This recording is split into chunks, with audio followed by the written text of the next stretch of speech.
Welcome again to our YouTube channel. Our story The Hidden Love Part 2 continues. Remember to like, comment, and subscribe to the channel. Sit down, relax and enjoy it. One day, Colin emotionally dropped a statement when Kyle, Anna, and Betty visited him at the hospital when he was sick with kidney problem waiting for transplant, and he said, "It'll be beautiful if both you marry each other." The room went silent till everyone left.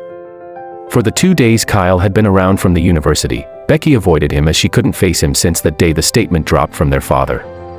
Their mother persuaded Kyle to chat her up, but she avoided all the moves till Kyle left for school. Kyle didn't see their dad's statement that substantial, but it struck Becky as to something long awaiting for. Becky realized she was truly in love with Kyle, but disturbed of how was it going to happen. But Kyle, my brother. She pondered over and over.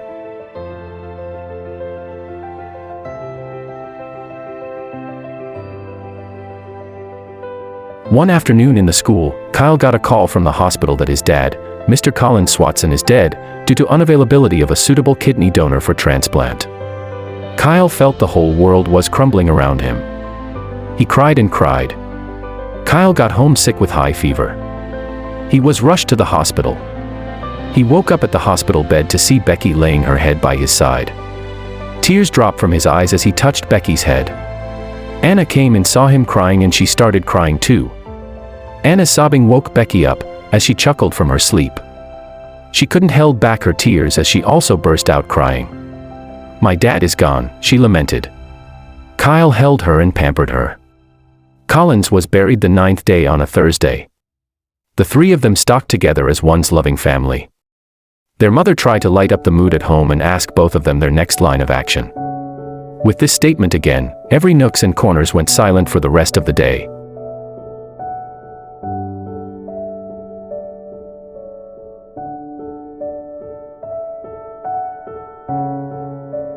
Anna threw it to Kyle and she said, "Becky can't do without you, Kyle, you know. She loves you. And I know you love her too. You are a man, walk up to her and share your feelings." On the day Kyle was returning to school, Becky refused to come out of her room. She kept weeping. Kyle tried all he could but to no avail. At the long run, only Anna walked Kyle to the park and see him off.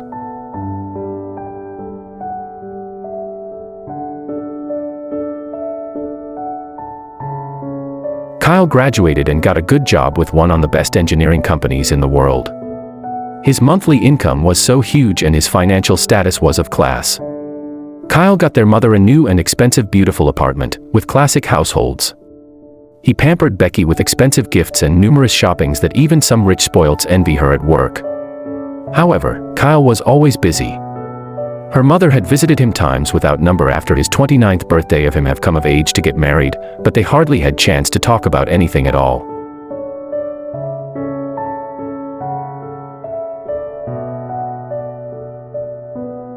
One day Becky decided to pay a surprise visit on Kyle.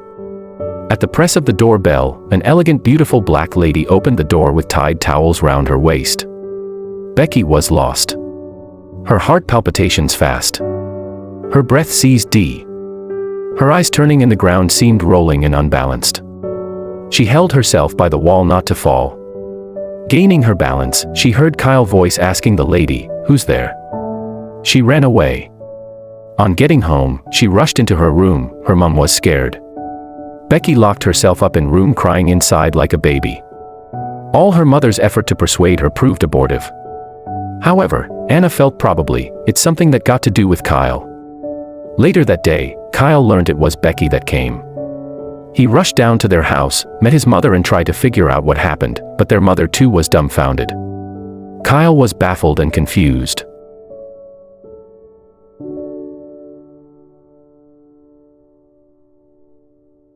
Suddenly, right from her room Becky shouted, "You scum, get away, I never want to see you again, you infidel."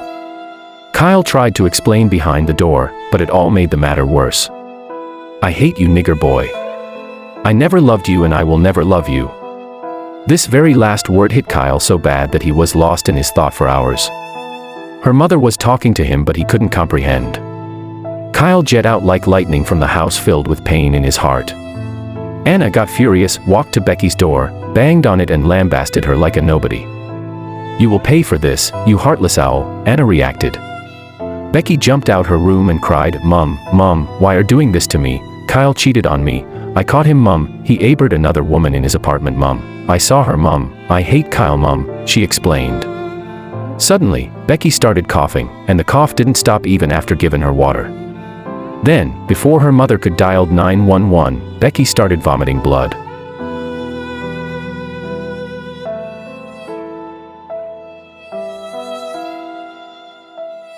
Anna rushed her to the car and raced out of the house. At the hospital, Becky was diagnosed with kidney failure, and just like her father, an urgent transplant was needed. "No, not again," her mother cried.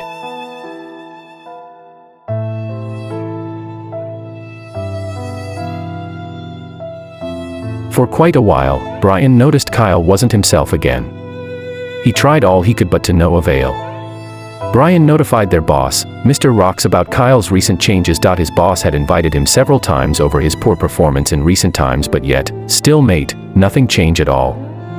One morning Kyle was so late to work, while board meeting was ongoing and his presence was physically needed.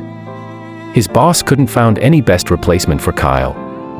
He handled it himself, but not like Kyle's super style and super ideologies. His boss, Mr. Rocks, was so disappointed that he promised to issue Kyle a query on it. Mr. Rocks was still on the thought when Kyle walked in. Mr. Rocks did not allow a word from Kyle before pushed his query papers to him. Kyle had not even checked what's in the papers in his front before he tendered his resignation letter too.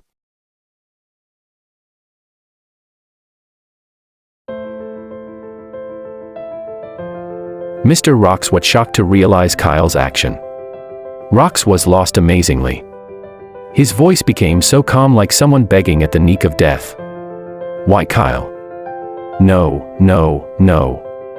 I would never accept this, Kyle," he pleaded. "Do you need an increments, leave, holidays or break, need time, privacy or something, or the company's regulations amendments?" "Not your resignation, pal," Rocks affirmed. "Okay, Kyle, give yourself a break, please. As long as want, brother. Need you, we love you, brother, come on, take your time," Rocks reassured. Kyle without a word left Rocks' office.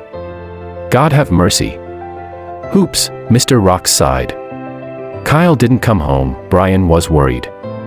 His cell phone not going. Brian checked for Kyle's mother's address. He and Sandra, his girlfriend, went for the location. They got to Kyle's mother's house. "Amazing," Sandra whispered. "What a paradise." They ring, but no one at home.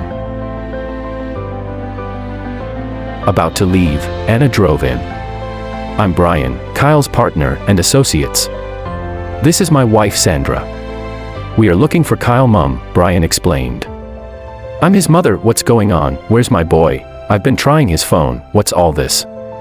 His sister is dying in the hospital. Oh my God," Anna lamented. She rushed in and rushed out of the house. "I'm on my way to the hospital. She yet to get a right kidney donor," she explained. Brian and Sandra followed her to the hospital. Becky was in the intensive unit. The three of them got there. As Brian was making inquiries from a nurse, one doctor came out and asked Brian to leave immediately. Anna was confused as was transpired between them that warrants this. Anna tendered her apologies to Brian and Sandra, then went straight inside to confront the doctor. Before Anna could say a word, Becky, with all the pains she was passing through, asked her mother the reason for bringing Kyle to the hospital. Anna was confused by that question. "Which Kyle?" Anna asked. "Mom, it's not funny. Elle heard Kyle talking outside. That's why I told the doctor to send him out," she affirmed. She started crying. "It's all right, my baby, it's all right. Everything would be fine," Anna pampered Becky. That person talking was Kyle's partner. His name is Brian. He came with his fiancée Sandra looking for Kyle and decided to check on you. In fact, they looked so much alike, even in voice. It's awesome. "But it's all okay, my baby," Anna whispered.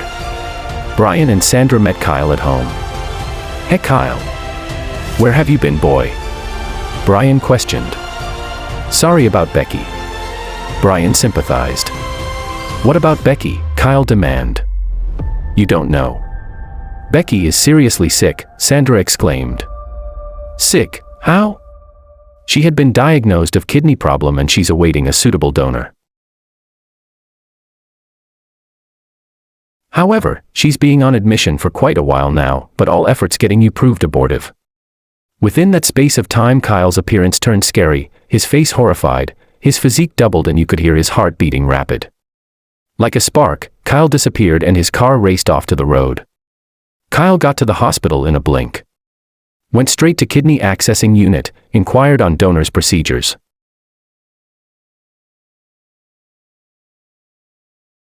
This is the end of part 2 of our story, The Hidden Love. Remember to join us on the next episode. Do remember to like, comment, and subscribe. Goodbye.